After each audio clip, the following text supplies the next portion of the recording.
And welcome to the webinar. So I am Lynn Bard. I'm the owner of Beyond Rewards and the HR Coach. And we are celebrating our 27th year with Beyond Rewards. And I have been in HR for 35 years roughly. So yes, I'm aging myself, but been through several of the pandemic crises and other crises we have been through across the country, and understand the ups and downs of how it affects an organization. So today I hope to cover what you need to have in place or should have had in place, and talking about your team and how to effectively help them and work with your team from an HR perspective, and about ramping up when the time comes that we have the green light to open up your golf courses. Now, I understand that many of you may have already, may still have some of your courses open, and I'm sure the rest of the audience would love to hear when we get to that point of what things you have put in place for health and safety of not only your team but your members and guests that attend your courses. So as I said, we're going to talk about the planning and strategizing for your courses to ramp up, what your HR needs are going to be around that, and the future planning impacts of such an event in the future and what you need to do there.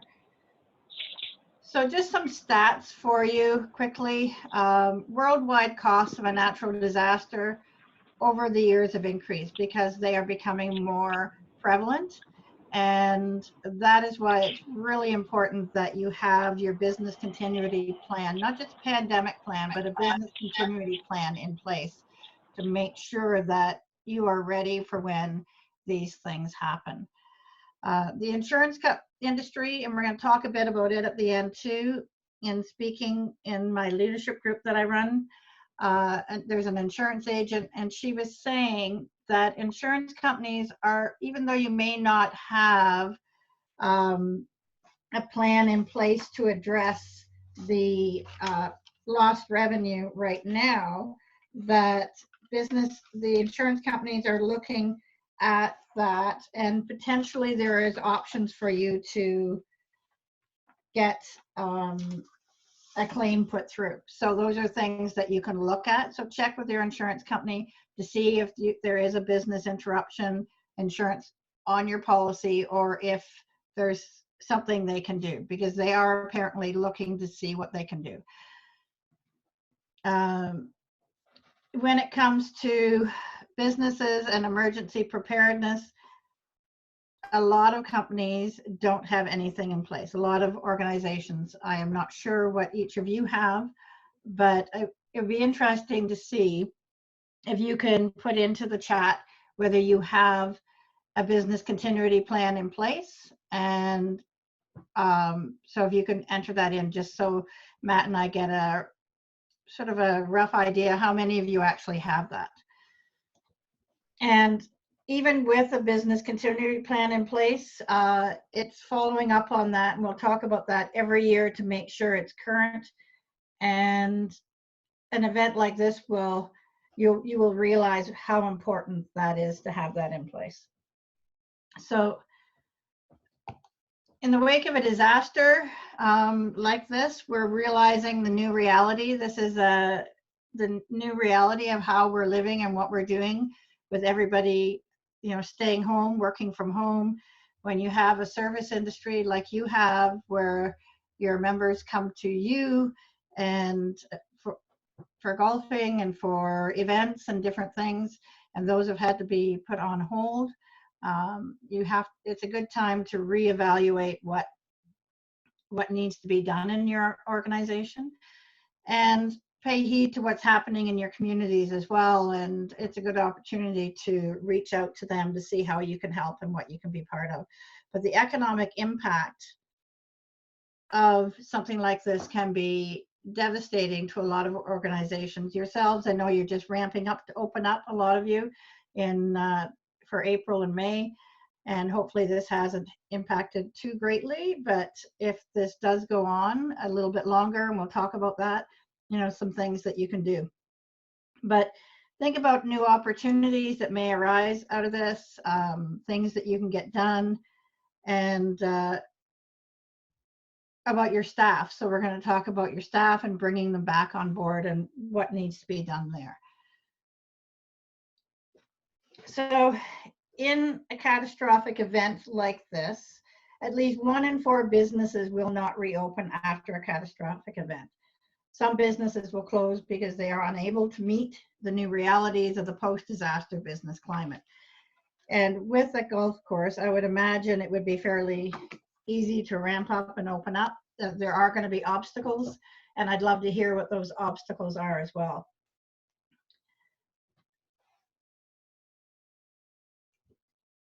Some things that you need to look at right now is a good time to do that, to look at the impacts of your business communities, and what to expect and what you should assess. So revenue loss, sales, property, etc., job and wage loss, temporary or long-term business relocation, which wouldn't be in this situation, but in other situation, it may be if there's a hurricane or tornado, depending on where you're located. There could be other weather issues that you may have to relocate part of your business, or maybe build a new clubhouse, this type of thing. Business closures and interruption, loss of inventory, loss of clients or members. These are things that you need to look at, and we're going to talk about that planning stage to assess based on different models and things that can happen that could potentially set you back, or if you can look at other ways of doing things, which we're going to talk about how you can work with the government to bring your businesses into dealing with mental health. And I've been reading a lot of articles on things, about golf courses, and speaking to a lot of the golfers in the family who feel that the mental health of your members are at risk here, because golfing is a great mental health release. So I'm going to go through about 4 slides on what a catastrophic disaster would be and the different phases. So right now we are in the emergency response phase, and by the end of the month we hope we are going to be going into the restoration and recovery phase, starting to ramp up into that, but it really will depend on what happens in the month of April and how many deaths there are, and the different restraints and restrictions the government puts on not only business but individuals in the community. So we need to look at that, and it may get to the point where things get tighter for 2 to 3 weeks before they start laxing those restraints and allowing everyone to start moving back into the workforces. So we are focusing on emergency disease, pandemic influenza today, but and I'll share these slides with Matt so that he can, so you have them as well. But we'll focus on the pandemic for today. So in a crisis management situation, response, prepare, and management, you need to create that crisis and resilience plan so that your team know what you have in place and they understand whether it's safe for them to come to work or not. Some organizations may have some of you may have your team still there. I understand, like I said, that I think it's BC and Alberta still have some courses open. I'm not sure about the rest of the provinces, but making sure that your team is empowered and ready to take action, that you are aware of the vulnerabilities and their concerns and how you're going to address those, and thinking about different scenarios and courses of actions ahead of time so that you're prepared and ready to address them as they happen. So for example, with a team member who may be stricken with COVID COVID-19 or any other pandemic flu virus in the future. Best practices is to understand how they're feeling. So being compassionate with them and understanding what they're going through. Be firm about the 2 weeks that they need to be off work on sick leave through the employment insurance. They can claim that. Or if you have sick leave benefits and they cover 2 weeks, then having them go off on that. And help where you can. Ensure that know your team and understand if they are alone. So there's many employees who may not have family near them or not have a partner or spouse or children around them, and ensuring that they have the supports that they need, ensuring that they have the food and everything that they're going to need for that 2-week quarantine, making sure that you're checking in on them frequently to make sure that they are okay. And if they are experiencing any mental health issues around this, whether they're off on leave or not, because it's scary for everyone, tying them into your EAP program if you have an employee assistance program.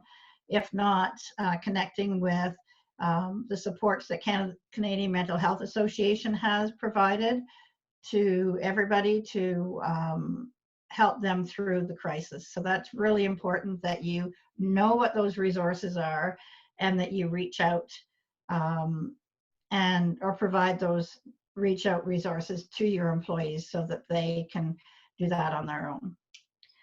And activate and launch a communication plan. So I'm not sure whether any of you have done this yet, but that communication plan, not only to your members and the community, but also to your employees. It's really important to stay in touch with your employees and let them know where you're at in that recovery process, where you're at in even prior to that in your response, and what you're doing to make sure that it's safe for them for when they come back to work. So some of the things that you can look at doing are having those quick assessments in place, and that's where your pre-planning comes in so that you can respond fairly quickly. You need to triage and assess the most pressing emergency issues that come up in your business, which could be right now, it could be laying off staff, it could be short or long term, depending on what happens in the next few weeks. It could be dealing with their emotional state and how, for anyone who is still working, it could be having some of your team working from home. So if you have your marketing and management team, if they're working from home, helping them address that. They may have children that they need to look after as well. So it may be modifying their work schedules so that they can do that, especially with the homeschooling. So it's looking at a whole range of emergency issues that could be happening at the same time. The federal resources, and we're going to talk a bit more about this in a bit, about what's available to you.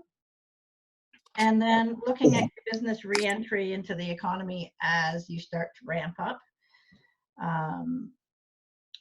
Capital, there's resources out there through the federal government, through your banks, through BDC, and other small business centers are managing some of that funding as well in different regions. So reach out and find out what capital support there is there, and keep an eye on the Canada.ca website for the funding supports that are coming through from the federal government. Each province too, some of them are doing different things, so staying in touch with that and checking out their COVID website to find out what supports are there for you as well. As I said, there are business recovery centers that are starting up for small businesses. CRA has some funding. Different chambers are overseeing those business recovery centers in your regions. So check with them. They're probably your first go-to to find out what regional support there is for businesses, because they will have the additional funds that the banks and the BDC don't have.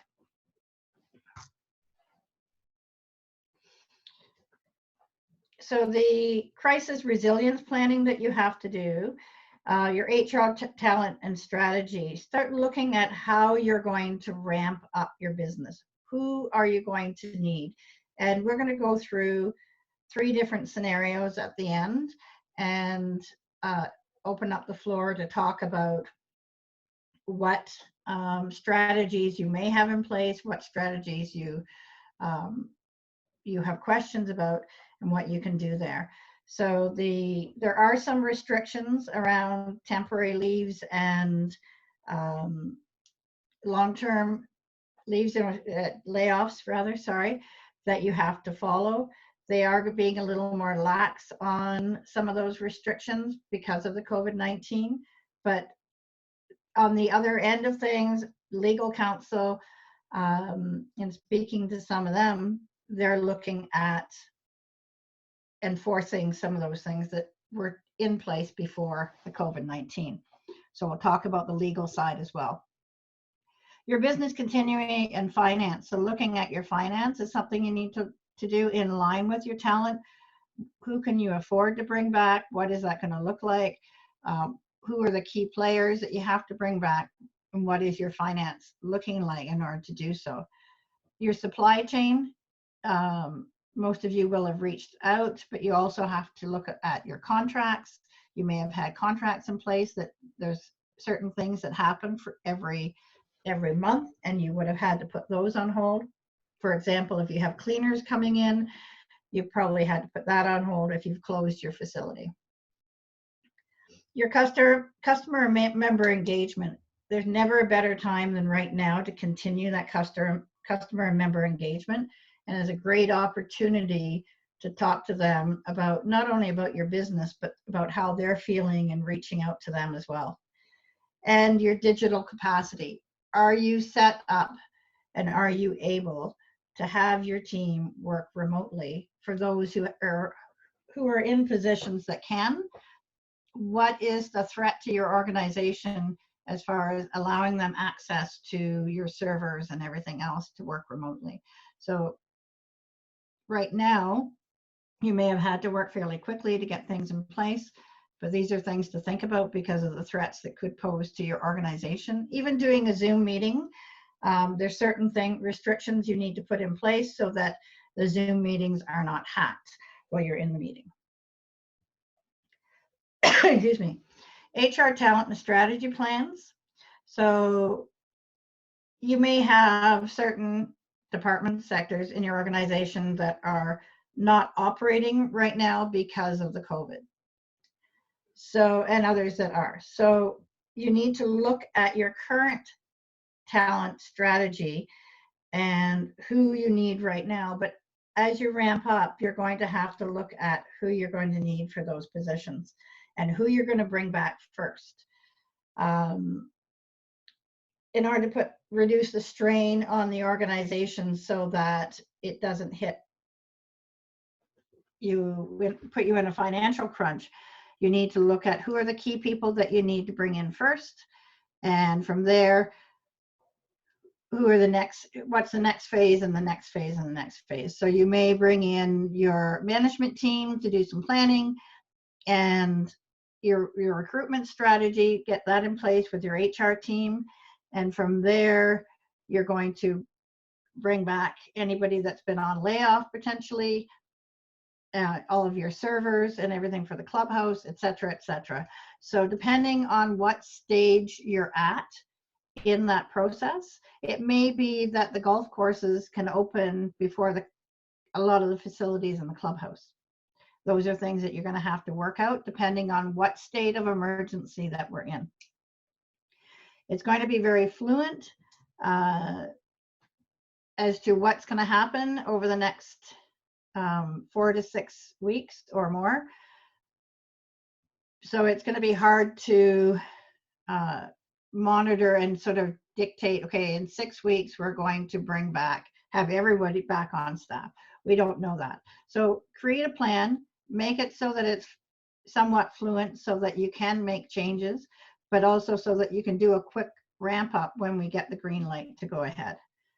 The other thing to think about in your HR talent and strategy plan is succession plans for all positions, key positions in your organizations. And this is something that you should have so that if somebody becomes ill, somebody else can step in fairly quickly and take over to not only run the organization, but run the departments. It could be servers and everything else with their ability, all their licenses and training that they have for that. So you need to make sure that you have other people who can step into those positions fairly quickly. Your finance plans, as I said, maintain which ones to ramp up, which ones to shut down, and look at the overall finances of the organization, determine what government supports are needed, if any, and how you will roll that out, as well as looking at existing staff, who to maintain on the payroll, who to be temporary layoff, permanent, or to move into work share programs based on cost and cash flow. When it comes to work share programs, they have not removed the 30-day application process. So there still is that process in place. So if you feel you will have to have a work share program in May or June, whenever we get the green light to open up, you will have to have had that application approved before you go into using a work share program. Supply chain communications and needs for the organization. You need to look at not only what contracts you have in place right now, which most of you probably already have, but if you have contracts that are starting in later this month or in May, you may need to hold off on moving forward with those contracts and those suppliers. So have a look at what you're going to need, and you also may need to look at contingency suppliers that provide other things like sanitizer and gloves and different things for your team that maybe you haven't had to have before. But moving out of this COVID pandemic, you're going to need to maintain the cleaning and the sanitizing of everything in your organization in the short term. And that short term could be anywhere from 6 to 18 months and up to 2 years.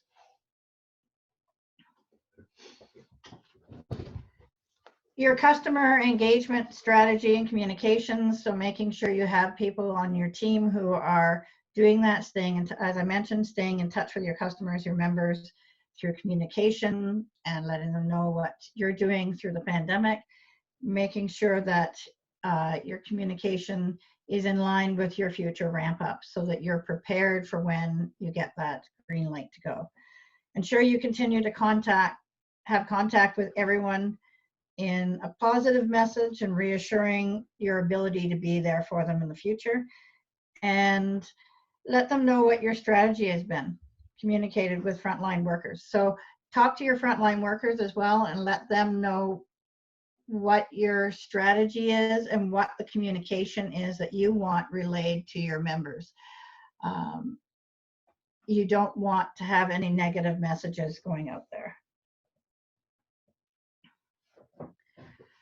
When it comes to technology infrastructure, it's really important to make sure that you have the proper technology infrastructure. And I'm not going to get into this very much, but as you're planning now and into the future for any future events, making sure that your cyber vulnerabilities have been assessed, you've implemented the proper securities, insurance, and infrastructure in your organizations.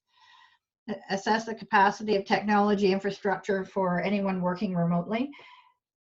If they don't have a work PC or laptop, they will be connecting with their own personal laptops. That puts your infrastructure into a vulnerable position because they're using a personal equipment to log into your servers or your business. So I would suggest that that not happen unless you have to, but if so, make sure you have the proper infrastructure in place to protect your organization.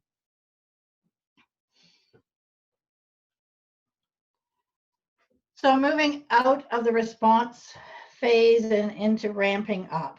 So it's really important that you be prepared for this to happen, because when it happens, it's going to be fairly quick, like I said, and you need to have everything in place.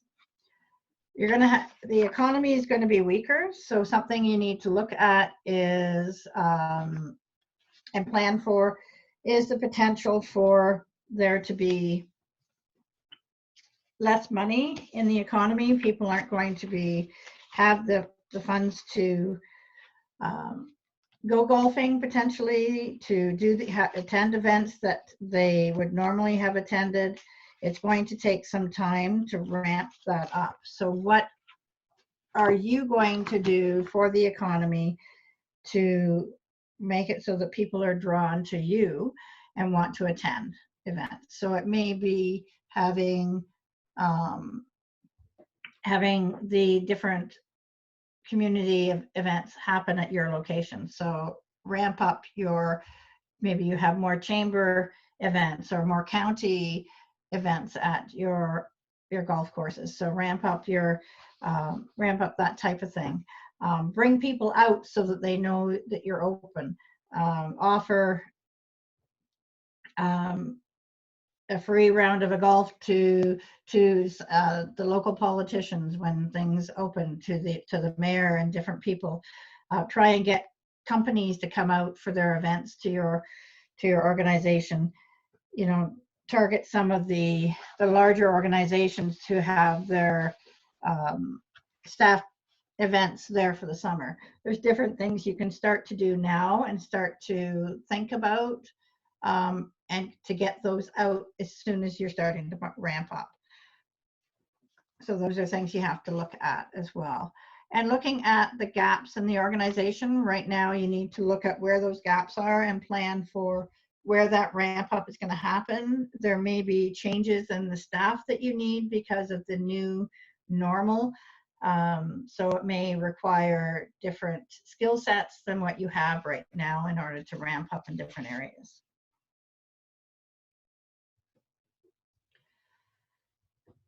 So there's a couple things to look at in the ramping up, and I'm going to go through these slides quickly. So if you have questions, please ask me at the end. There's a short-term phase and a long-term financing phase and planning phase. So the short-term phase is has more things that you need to do. The long-term is planning for the future events that could happen and sort of foreseeing in the next year to 2 years where you're going to be in order to have that business recovery. So long-term strategies will need sustained support from multiple stakeholders. The CEO, senior management should be working together to work on those recovery initiatives from the start of the recovery process. But these are things that you know will take longer to ramp back up.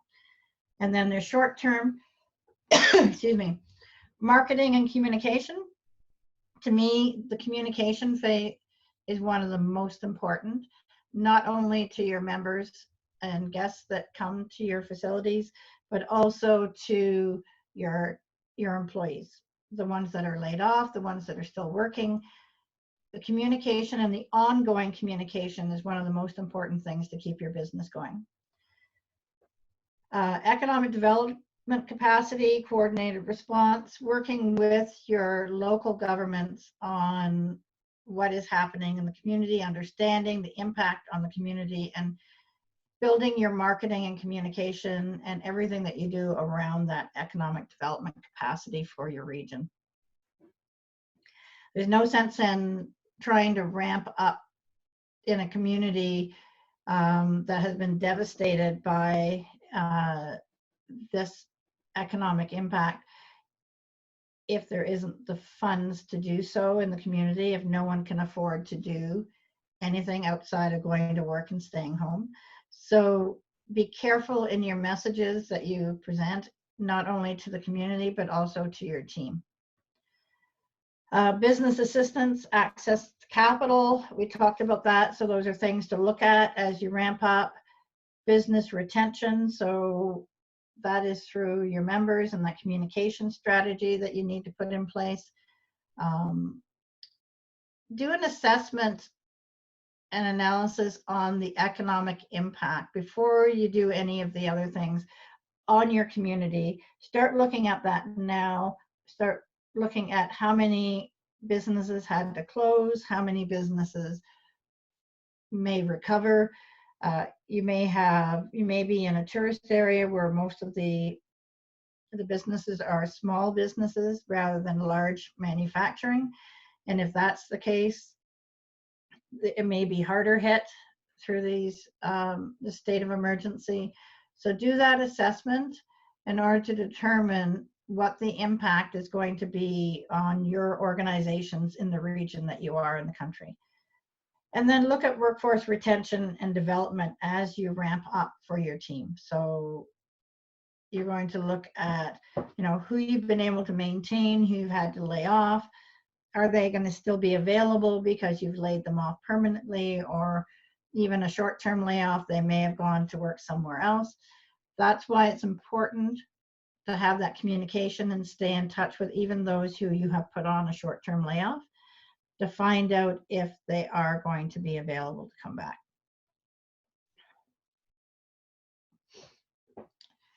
So we're going to focus a little bit on your workforce retention and development, and what you need for your team in the recovery. So once you've done that initial assessment that I talked about for your region and for your organization as well, you may have done some reactionary moves by laying team members off, having some work from home, regrouping your offerings and determining what you can move forward with and what services had to end. But now you need to start planning how things are going to run throughout the crisis and into the future. We have not reached its peak in Canada. We've been lucky. Canada's been fairly quick about reacting to all of this and putting things in place. There may be more stringent protocols put in place by the federal and provincial governments to ensure that we don't reach the masses that they have in places like New York. So we need to be prepared for that, but we also need to be prepared for that ramp up when that happens. So we need to determine how long you will be in a state of flux and what your team will look like at the different stages in that stage of flux. You have to plan for different scenarios and document what you will do if you can't open for a month, for 2 months, for 3 months, or not at all this season. These are extreme measures that call for extreme scenarios and planning, and the future of any organization is really unknown at the moment.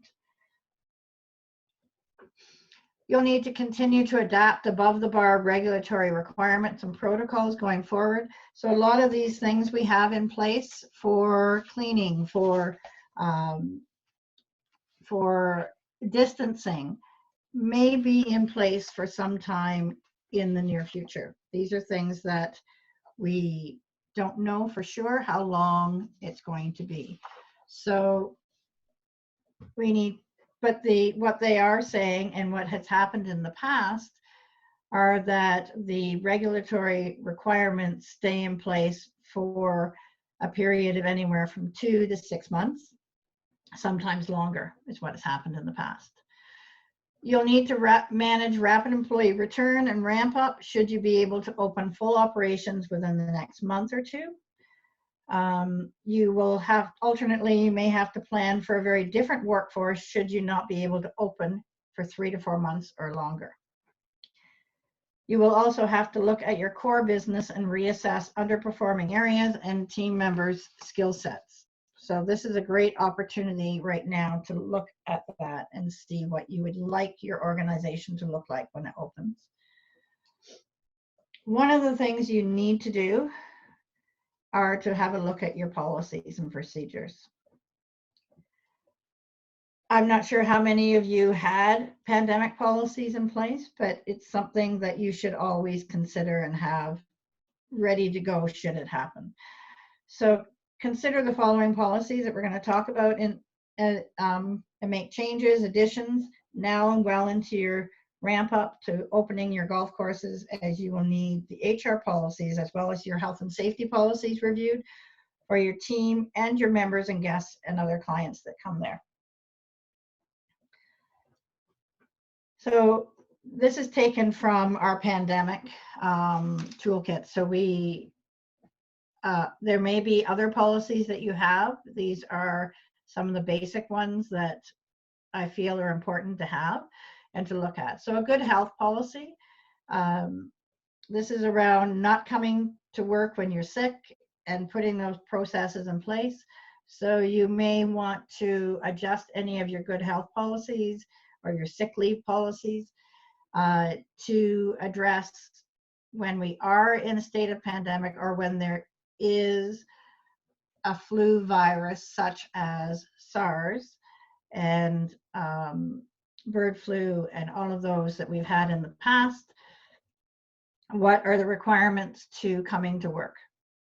And what is covered for the employees as far as leave allowances, paid leaves, unpaid leaves, whether you follow the provincial or go beyond the provincial guidelines.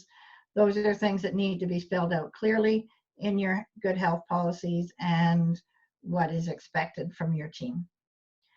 Your absence policies as well, what you need to review those to make sure that they cover emergency, pandemic, and natural disaster circumstances beyond your normal family or medical or sick leave policies. Have a look at your employee assistance programs and make sure that they allow for the mental health supports that an employee would need going through a pandemic or other natural disaster. Your telecommuting or telework programs, work from home, has that been allowed in the past? Was it something you had to quickly ramp up to do? What are the protocols you need to put in place? What are the securities you need to put in place? Those are a few things you have to look at. And other leave programs as well. And during a pandemic, as you will have noticed by the federal government leaves, you also need to look at how you handle those leaves and make sure they comply with not only your employment standards by province, your health and safety standards by province, but also your human rights policies.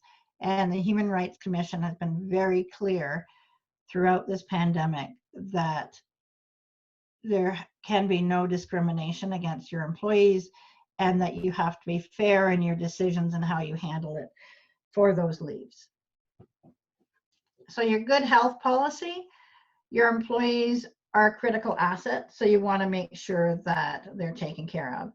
And these are some of the questions that you need to look at or ask yourself when you're reviewing your policies and how you're going to implement them. So how will you keep them healthy? So if they're coming to work and there is a risk of them coming into contact with somebody that has COVID, or it may be on one of the surfaces that they're touching or cleaning, or if they're working behind the bar and they're taking payment for drinks, etc. How are you going to make sure that they're healthy and they're not touching surfaces and other things that could put them at risk?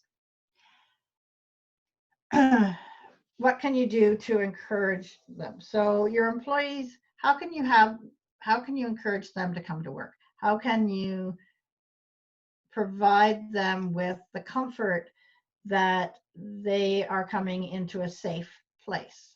So these are things that you need to have in that good health policy as well.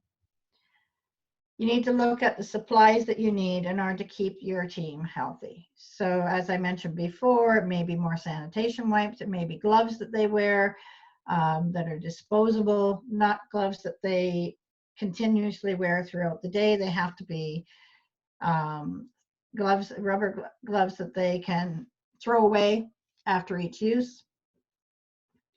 And how will you distribute them to your team?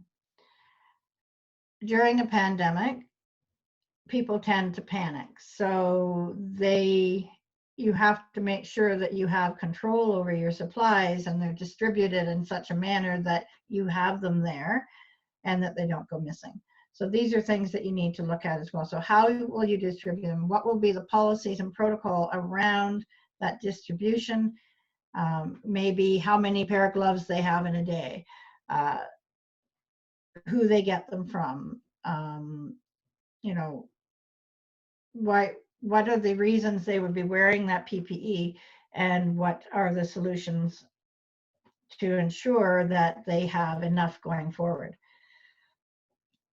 When will you distribute that PPE to them? Will be at the beginning of the shift or several times throughout the shift, or how will you do that? So those are things you need to look at. You need to develop policies that will address not only the above, but also the health and safety of your team and your members as well going forward. So safe work practices are a good idea. So developing a safe work practice for golf cart cleaning, for example. Identify the PPE that's required and how those golf carts are to be cleaned, what is to be done, and who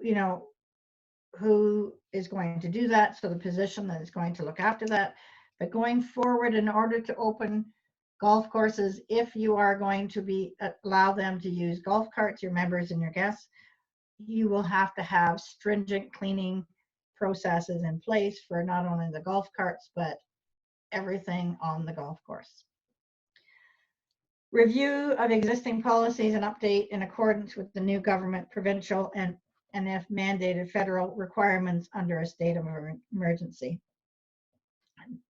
These are things that they will mandate, and you need to make sure your policies are in compliance with that. One thing about right now, the ministry, the inspectors are not coming around to check your policies per se, unless they get a complaint from an employee.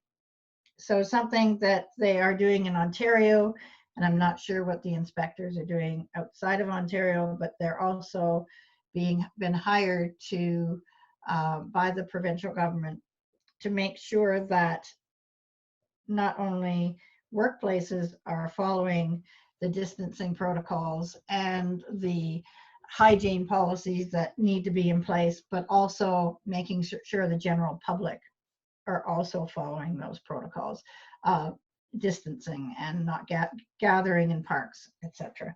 They have the jurisdiction in Ontario to enforce it and issue fines.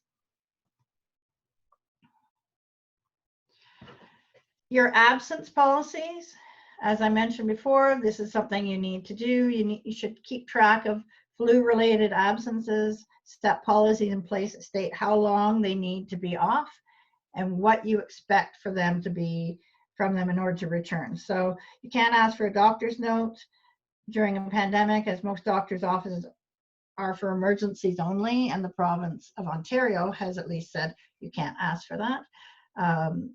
You need to look at what policy changes need to be put in place around caring for ill family members, closed educational facilities, so they may have to stay home and look after their children, disrupted public transportation.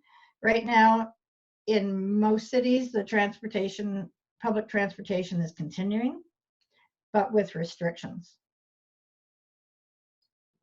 So if your employees rely on public transit to get to work, it may take them longer to get to work because of the restrictions in place. So for example, the public transportation in Guelph only allowed 10 people per bus. So if the bus is full, then they have to wait for the next one in order to go to work. And the other thing that you need to do is address the fears, rumor, and panic that may be there with your employees about coming to work. So I don't know whether any of you have been dealing with this, but myself, we've had several clients whose employees do take public transit and they've refused to come to work. So what you do around that. So with the EI provisions, if an employee is refusing to work, they are either considered laid off, like terminated because they've quit, or you provide them a leave of absence. So make sure that your absence policies address all the fears, the rumors, and the panic as well, so that you are able to run your businesses effectively. Working from home policy. If this is something that you're looking to do, you need to reduce exposures as well. So who can work from home? Decide what positions can do that. Who should work from home? When should they work from home? What equipment will you need to purchase, if any? How will they be reimbursed for expenses? How will they communicate? How will you keep track of them? Performance monitoring and evaluation. And how will they collaborate what they're doing with you? So before you develop those policies, there's a few questions you should ask in developing that policy. Your leave policies, this goes for all of your leave policies. So as I mentioned, currently they probably don't address staying home and working from home because of children not being in school. Previously, they would have had to have daycare. Well, daycares are closed in a lot of regions, so they don't have access to daycare. In a lot of cases now, they are doing homeschooling with their children. So being flexible with the work hours potentially are things you need to look at in those leave policies, and allowing for them to take the time to take care of sick relatives should a member of their family become ill with the COVID. And that would mean that if they're coming to work, that you also have to have in place what the restrictions are on them returning to work, how much time they have to take off in order to make sure when they come back that all your other employees are safe. And what does the law require? So making sure you review your provincial employment standards to see what changes have taken place within the requirements, and also looking at what you can afford to do.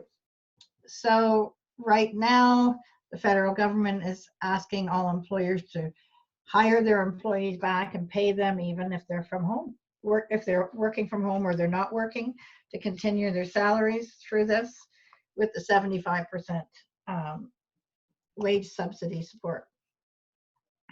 Sorry.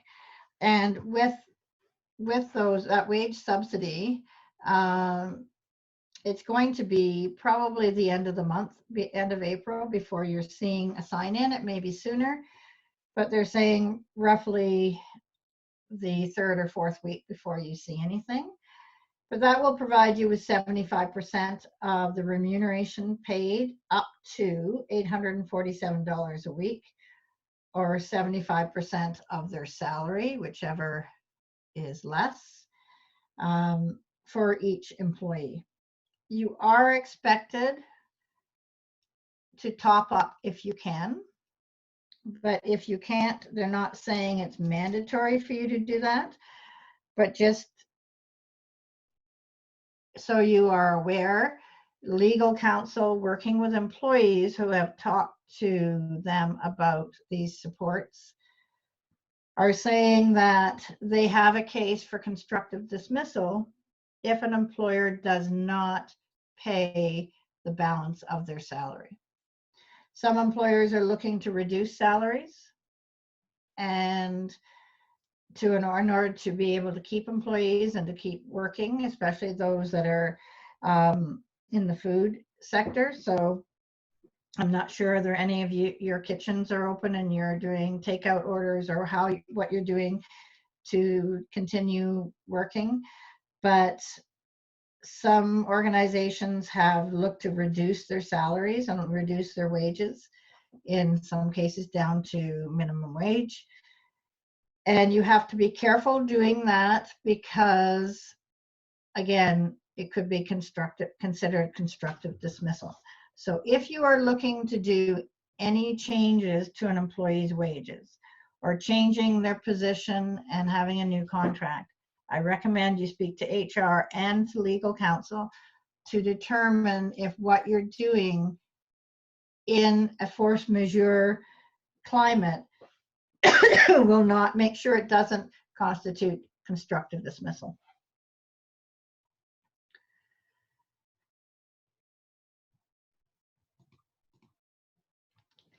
I'm going to talk about two policies that are two areas that you need to look at specifically right now as well. One of them are your contracts, not just for your employees, but you should review your employee contracts. In fact, employee contracts should be reviewed and potentially updated with legal counsel at least every 2 years. So legal counsel should review your contracts to make sure that they have the proper provisions to address current legislative requirements and address common law that is current in today's climate. And the other thing you need to look at is your insurance for your organization. Do you have the proper insurance? Do you have and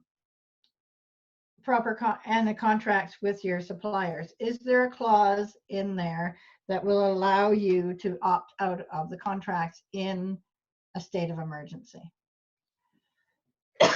Excuse me.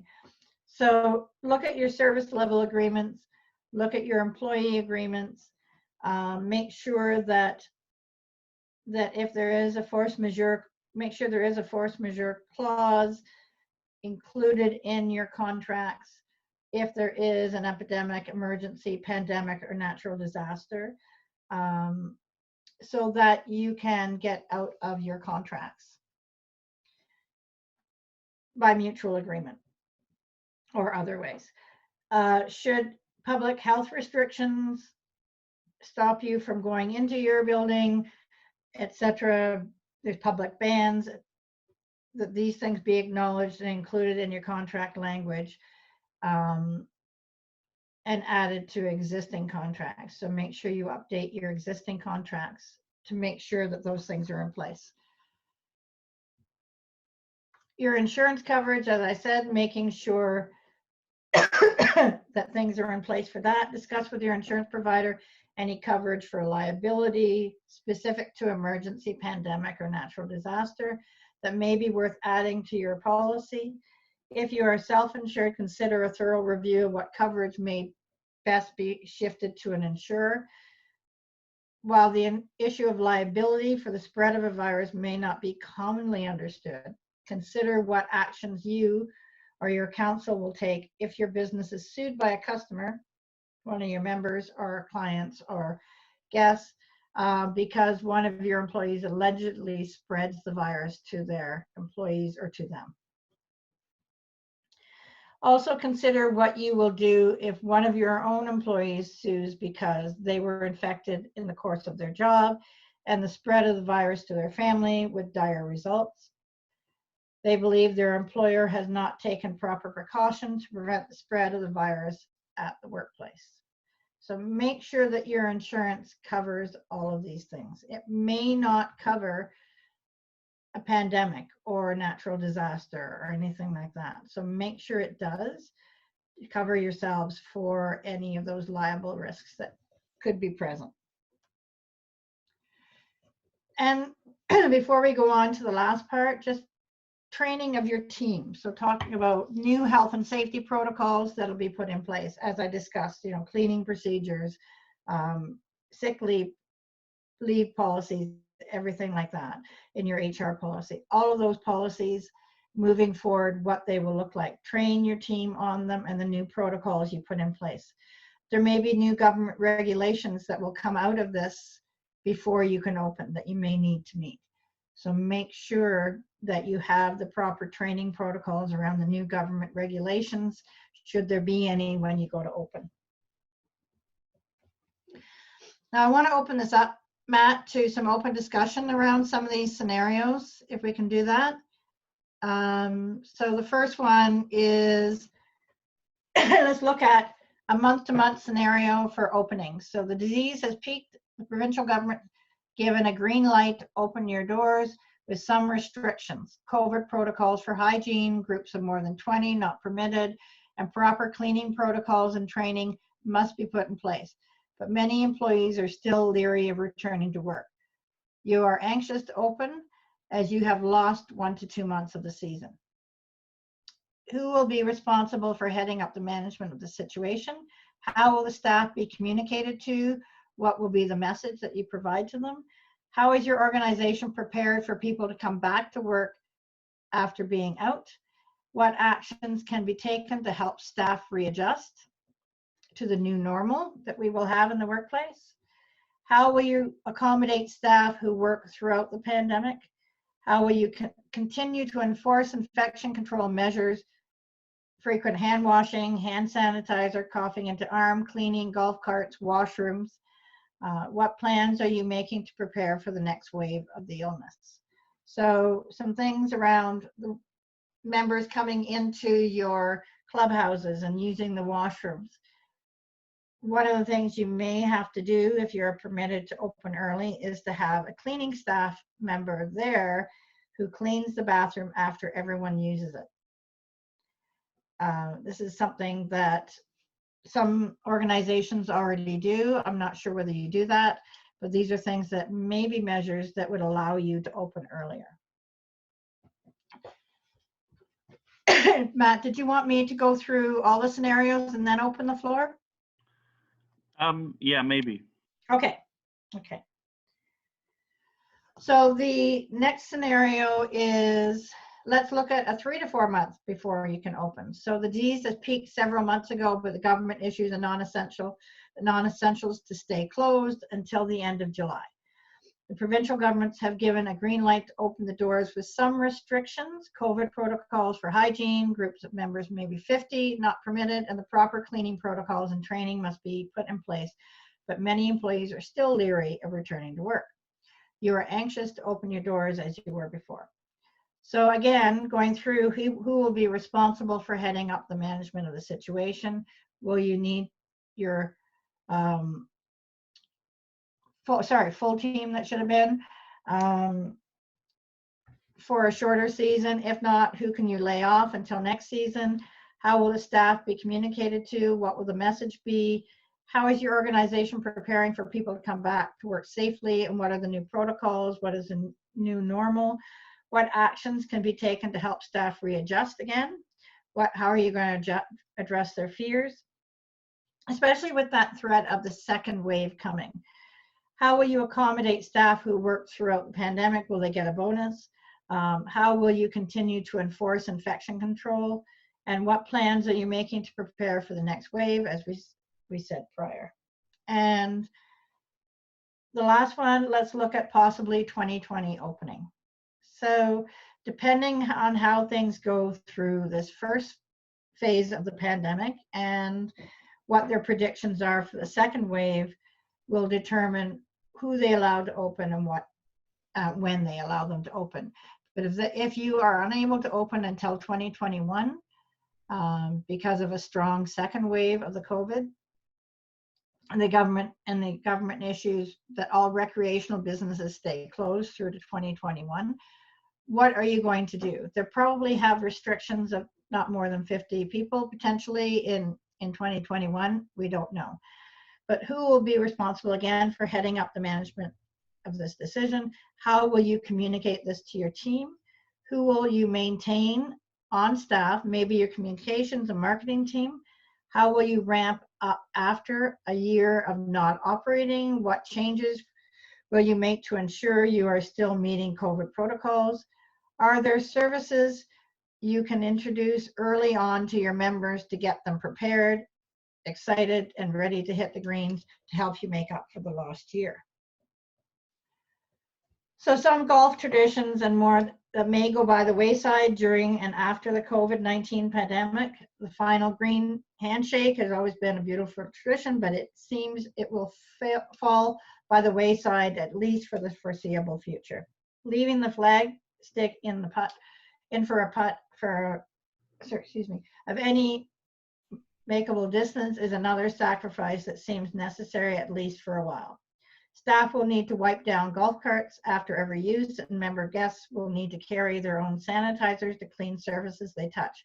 This might spur the action to walk the course instead of using a cart. Leave carts for those who need it in order to play golf. In the clubhouse, hygiene will need to be a center of focus in the washroom. Purchases use tap and no cash, and prepay online for their rounds of golf and any rentals. Rethinking the whole check-in experience needs to be reviewed. Something else that you can probably do to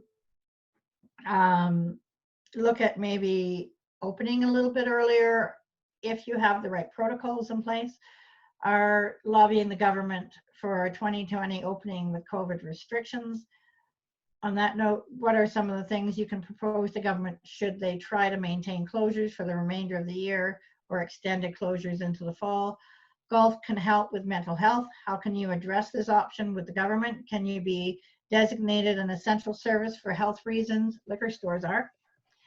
Can golf be managed with no contact on the golf course and social distancing? What about the clubhouse? Do they remain closed? What about use of the amenities such as washrooms? They can be one of the areas where the virus can spread.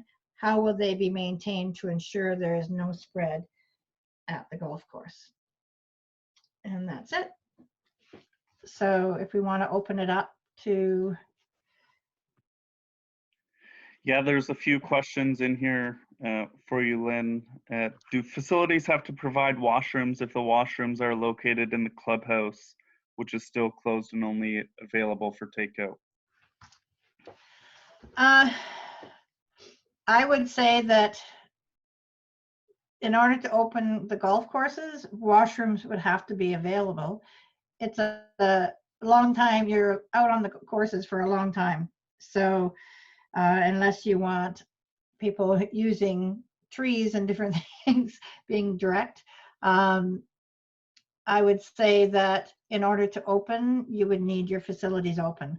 So it may be hiring a cleaning crew or a cleaning company that is there cleaning the washrooms after every use. Okay. In order to open. John, your question, absolutely. Myself and our communication director is working on some best practices right now. So we should have something in the next not too distant future. The questions about legal, Adam and KT, I'm working on something right now with a lawyer to do a webinar as well. I think those are more legal questions, and I don't want to put Lynn on the spot with a legal recommendation. So something that we'll look at posting. Yeah, when it comes to a legal, anything legal, I always recommend that you speak to legal counsel to ensure that you're covered. Thoughts on how to manage cleaning of rental clubs, Lynn?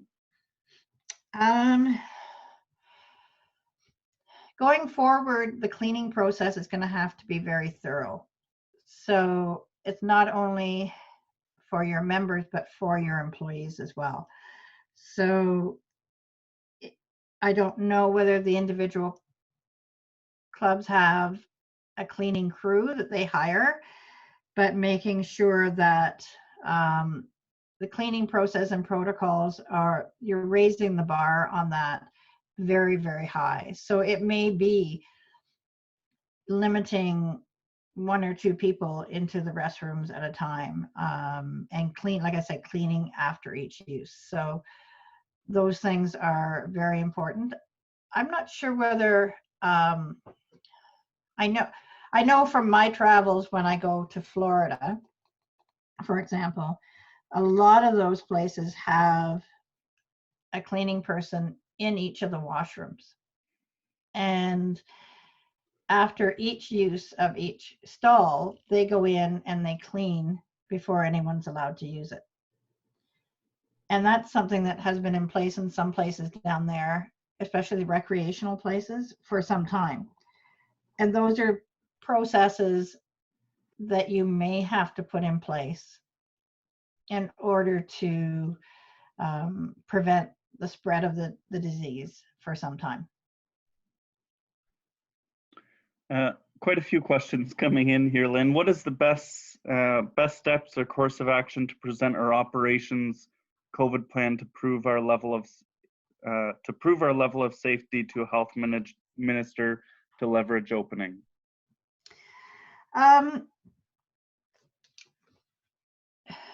Really working, first of all, you need to work through and assess all the risks.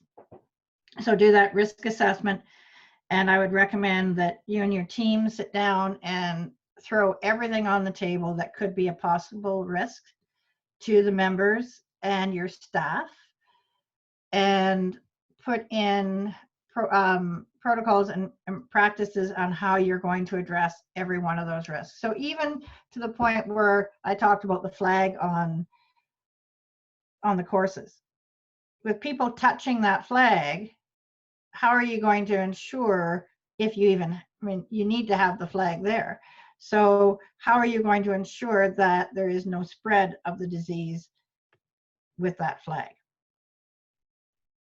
So is it that somebody is at every hole to make sure they're cleaning that flag? Those are things that you're going to have to work through on how you can address even something like that.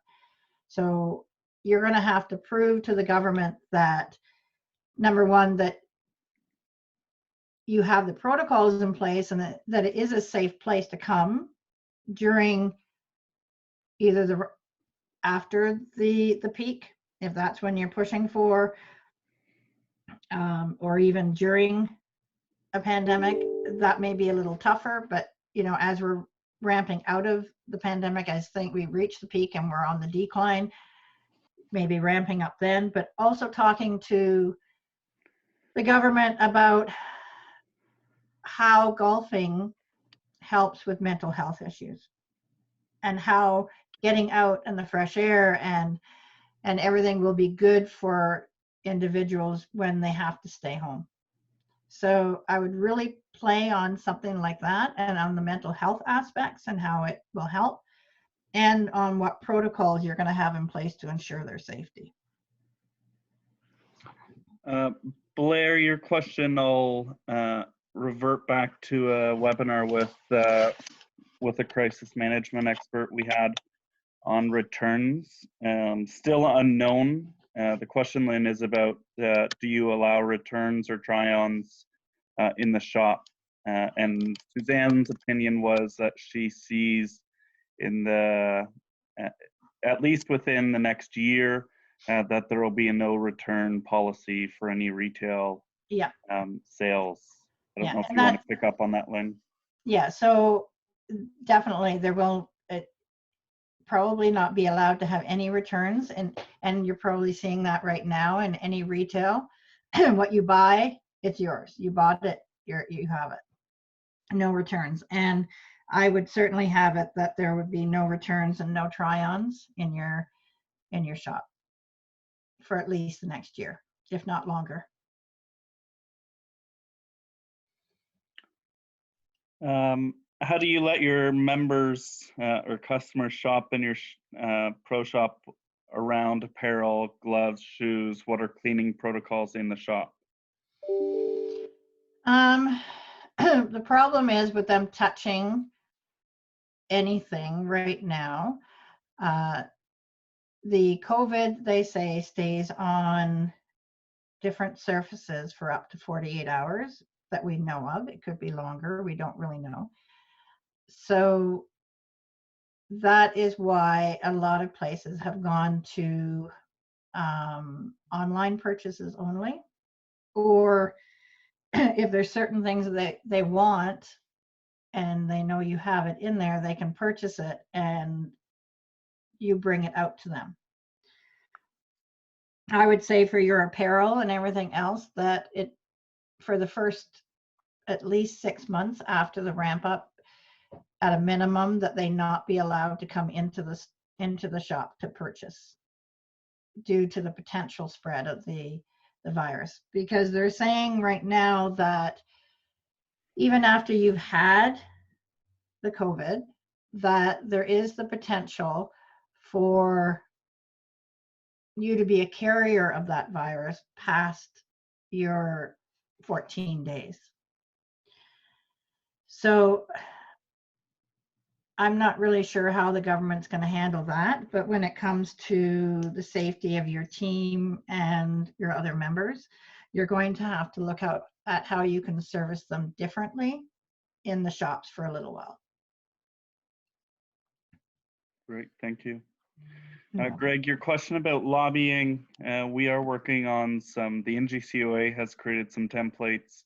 We're working again on something similar to support you and everybody on the call with how to lobby once this does clear, and best practices to take to your MP or health authorities. Perfect. Aaron, your question about more information on merchandising. Again, not to deflect the question, we're kind of in a holding pattern waiting, as Lynn mentioned.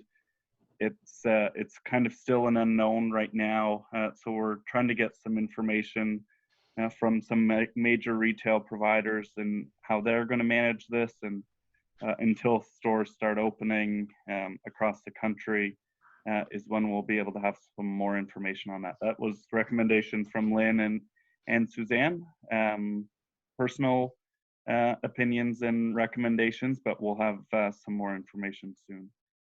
Scott, if you have an injury at your facility to either members or guests on your staff, what suggestions can you provide to mitigate the distancing requirements we now have? That can be difficult. So if there's an injury, depending how critical it is, I recommend that you have some PPE so that you can assist that individual. So it may be gloves, it may be masks. I know right now masks are at it's very difficult to get them. So looking at alternative solutions there, maybe looking to some of the private suppliers who are making them might be an option, so that you have some on site. But if it's a critical injury, of course, you're going to call 911 and have them attended to that way. If it isn't a critical injury, you still, as an employer, are obligated to ensure their safety. So you have to ensure your safety as well first in helping that employee. So like I said, proper PPE, making sure you have that. Lynn, what are your thoughts on dealing with golfers once we do resume who do not follow the rules as they're set out as a result of the modification to services and new policies that might have to be implemented? Yeah, so those are things that around those new policy development. It's not just for your staff that you have to develop new policies and procedures and protocols. It's also for your members and guests that come there, and really enforcing that. And it may be being as strict as asking them to leave, putting and if they come back again and they do it again and they're repeatedly not following your directions, it may be, terminating their membership or putting their membership on hold, whatever the restrictions you decide, how far you want to go with that. But if they're putting other people at risk, then you need to make the proper decisions, because then your staff are going to see that and they're not going to feel safe either. Great. That was, I'll give everyone a minute or two here to, if any other questions, or Lynn, if you have any parting words for the group. Well, there is a law firm in Toronto that we've been watching a lot of their webinars, and they have a lot of really good tips for managers and supervisors and owners. It's Aired and Burlesque, and Matt, I can send you the link if you want to provide it to them, but they have quite a few webinars right now to keep management up to date on what the federal requirements are, and what kinds of relief there are from the government. So I can send you that. So attending those webinars are really important, and attending one from legal counsel is probably a good idea. And Lorenzo, one of the senior partners there, he usually heads up those employment webinars, and I highly recommend them. And I'm sure there are legal firms around the country, but I recommend that it be as Arden Burlesque is. They only deal with employment and only deal with the employer. They never work with the employees.